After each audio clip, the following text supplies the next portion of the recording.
Indian fans का इंतजार अब हो चुका है खत्म, क्योंकि दूसरा टेस्ट मैच हो चुका है खत्म। भारतीय टीम ने इंग्लैंड को दूसरे टेस्ट मैच में 106 रनों से हरा दिया है। वीडियो शुरू करने से पहले अगर आप हमारे इस चैनल पर नए हैं तो वीडियो को लाइक कर दीजिए, चैनल को सब्सक्राइब कर दीजिए। तो भैया जैसे ही पहले दिन का खेल शुरू हुआ, भारतीय बल्लेबाज यशस्वी जायसवाल और रोहित शर्मा ओपनिंग करने के लिए आते हैं।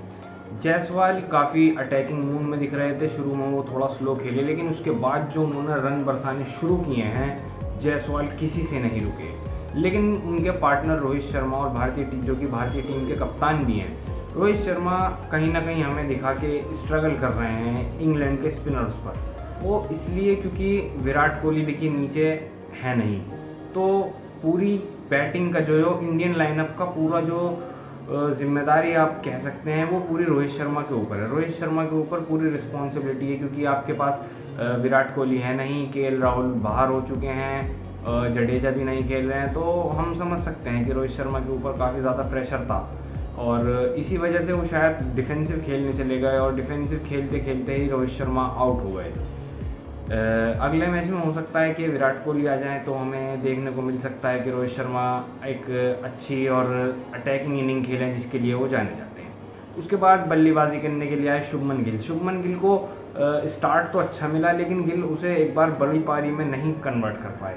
शुभमन गिल में मैं फिर से बोल रहा हूँ ये बात कि उसमें टैलेंट बहुत है, उसके अंदर स्किल है, लेकिन अभी थोड़ा सा उसे टाइम लगेगा, उसे प्लेयर को बनाना पड़ेगा। वो अभी प्रिंस है, प्रिंस को किंग बनने में टाइम लगेगा। इसलिए शुभमन गिल को 5 के 5 टेस्ट मैच खिलाने चाहिए, 3 नंबर पर ही खिलाने चाहिए। उनके साथ किसी भी तरीके की छेड़खानी नहीं होनी चाहिए उनके बैटिंग ऑर्डर के साथ। भले ही उन्हें एक बड़ी पारी नहीं बना पाए, लेकिन उन्हें एक स्टार्ट अच्छा मिला। लेकिन फिर जब सेकंड इनिंग आई तो सेकंड इनिंग में गिल ने साबित कर दिया कि वो क्यों प्रिंस उन्हें कहा जाता है। जी हाँ, गिल ने फिर 104 रन की शानदार पारी खेली, शतक लगाया, वो भी जब भारत मुश्किल में था।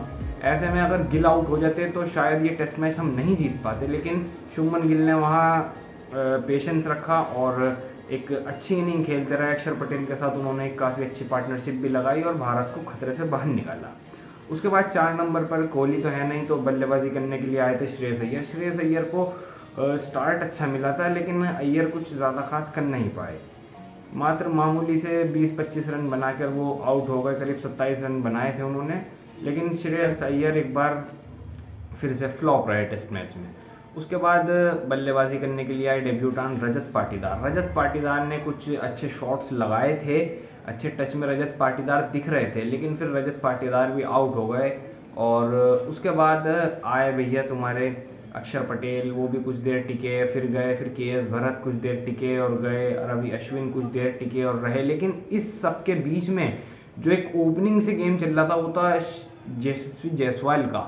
जायसवाल ने जिस तरीके की क्रिकेट खेली और डबल सेंचुरी बनाई। जी हाँ, यशस्वी जायसवाल ने 200 रन की एक बहुत खतरनाक इनिंग खेली। ये पूरा इंग्लैंड क्रिकेट को तोड़ दिया, फोड़ दिया। इंग्लैंड के बॉलर रो रहे थे कि ये हमारे साथ क्या हो रहा है। इंग्लैंड के बेस्ट बॉल का उसने जैज बॉल बना दिया था और ऐसा लग रहा था कि भारत को ओपनिंग के लिए एक जैज बॉल भी मिल चुकी है। तो भारत ने पहली इनिंग में 396 रन बनाए। जब इंग्लैंड पहली इनिंग के लिए बैटिंग करने आता है तो इंग्लैंड की तरफ से जैक क्रोली ने काफ़ी अच्छे 76 रनों की पारी खेली। कप्तान स्टोक्स ने भी 47 रन की पारी खेली। स्टोक्स अर्धशतक से रह गए। लेकिन भारत की तरफ से जो गेंदबाजी हुई है ना, जसप्रीत बुमराह, भाई बहुत बेहतरीन बॉलिंग जसप्रीत बुमराह ने करी थी। और वो जो ओली पोप को बोल्ड मारा है ना, और भाई साहब ऐसा बोल्ड सदियों में एक बार देखने को मिलता है। वो तीनों स्टंप्स वहाँ पे उखड़ चुकी थी उस टाइम पे। ओली पोप को यकीन नहीं हो रहा था, क्योंकि पहले टेस्ट मैच में 196 रन मार का आया था। उस बैट्समैन को, इनफॉर्म बैट्समैन को अगर आप ऐसा बोल्ड करते हैं तो आप समझ सकते हैं कि ऐसा बॉलर आसानी से तो इस एरा में मुझे लगता नहीं कोई आ पाएगा। जेन्युइनली मैं आपको बता रहा हूँ। तो इंग्लैंड कुछ ज़्यादा खास कर नहीं पाता है और 253 रन ही बना पाता है 10 विकेट के नुकसान पर। उसके बाद जब भारतीय टीम दोबारा बैटिंग करने के लिए उतरती है तो भारत के पास काफ़ी अच्छी लीड तो होती है, लेकिन भारतीय बैटिंग लाइनअप एक बार फिर से इंग्लैंड स्पिनर्स के आगे संघर्ष करता हुआ दिखाई देता है। पहली इनिंग के नायक यशस्वी जायसवाल, जिसने दोहरा शतक बनाया था, वो भी आउट हो जाते हैं। रोहित शर्मा भी आउट हो जाते हैं। उसके बाद सारी उम्मीदें शुभमन गिल और श्रेयस अय्यर से होती हैं। दोनों मिलके एक इम्पैक्टफुल छोटी पार्टनरशिप तो बनाते हैं, लेकिन श्रेयस अय्यर फिर गलत शॉट मार के हवा में वो लॉफ्टेड शॉट मारना चाह रहे थे लेकिन वो आउट हो गए। उसके बाद गिल ने दिखाया कि क्यों उन्हें प्रिंस कहा जाता है। शुभमन गिल ने 104 रनों की काफ़ी अच्छी पारी खेली और उसके बाद भारत को उन्होंने काफ़ी अच्छी बढ़त दिलाने में अहम भूमिका निभाई। लेकिन गिल के आउट होने के बाद अक्षर पटेल भी 45 रन की पारी खेल के गए, लेकिन के.एस. भरत एक बार फिर से फेल हो गए। और मैं ये बताना चाह रहा हूँ आपको कि के.एस. भरत जो ये मौके गंवा रहे हैं ना, ये इन्हें बार बार नहीं मिलने वाले। भाई आपको पता है कि टीम में आप कुछ टाइम के लिए हो, ऋषभ पंत ठीक हो जाएंगे, वो आ जाएंगे, उनका स्लॉट है वो विकेट कीपिंग का, आप उनके एज अ रिप्लेसमेंट आप खेल रहे हो, तो आपको एक रन बनाने होते हैं। आपको जिम्मेदारी से आपको वो जिम्मेदारी लेनी चाहिए जब आपको ऐसा प्रॉपर विकेट कीपर बैट्समैन के हिसाब से खिला रही है टीम। तो के.एस. भरत वहाँ भी फेल हो गए और कुछ खास कर नहीं पाए। रवि अश्विन ने थोड़ा सा वहाँ दम दिखाया था, लेकिन उसके बाद रवि अश्विन भी आउट हो गए और पूरा भारतीय लाइनअप कुछ ज़्यादा खास नहीं कर पाया एक शुभमन गिल को छोड़कर दूसरी इनिंग में। और भारत ने इंग्लैंड के लिए टारगेट रखा 398 का। तो 398 रन का जब टारगेट चेस करने के लिए इंग्लैंड उतरा तो इंग्लैंड का बैटिंग ऑर्डर एकदम से कोलैप्स होने लगा। जैक क्रोली ने 73 रन बनाए, लेकिन इंग्लैंड की तरफ से जिन प्लेयर्स से उम्मीद थी, Ollie Pope, Ben Duckett, Ben Stokes, Jonny Bairstow, ये कुछ खास नहीं कर पाए। ये अपने विकेट ऐसे जैसे फेंक कर जा रहे थे भारतीय बॉलर्स पर, ऐसे आउट हुए हैं। बेन स्टोक्स एक रन आउट हो गए।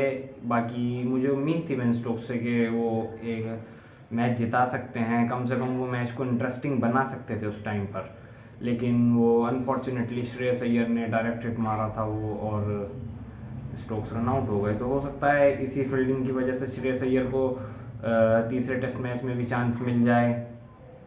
बाकी इंग्लैंड से हुआ तो कुछ नहीं है भाई, देखो दूसरे टेस्ट में, ये तो बात है सच। भारत की तरफ से भारतीय बॉलर जसप्रीत बुमराह ने पहली इनिंग में 6 विकेट लिए थे, उसी फॉर्म को उन्होंने कंटिन्यू रखा। दूसरी इनिंग में भी उन्होंने 3 विकेट लिए। Senior legend Indian spinner Ravi Ashwin ने फिर से एक बार अपनी फिरकी का जादू दिखाया और 3 विकेट लिए। बाकी मुकेश कुमार थोड़े से महंगे साबित हुए, लेकिन उनको भी आखिर में 1 विकेट मिल गई। कुलदीप यादव को 1 विकेट मिली, अक्षर पटेल को 1 विकेट मिली। तो दोस्तों आपको क्या लगता है कि अगले मैच में कौन प्लेयर बाहर हो सकता है और कौन अंदर आ सकता है? क्या विराट कोहली तीसरे टेस्ट मैच के लिए अवेलेबल होंगे? अपनी राय ज़रूर कमेंट बॉक्स में हमें बताइएगा।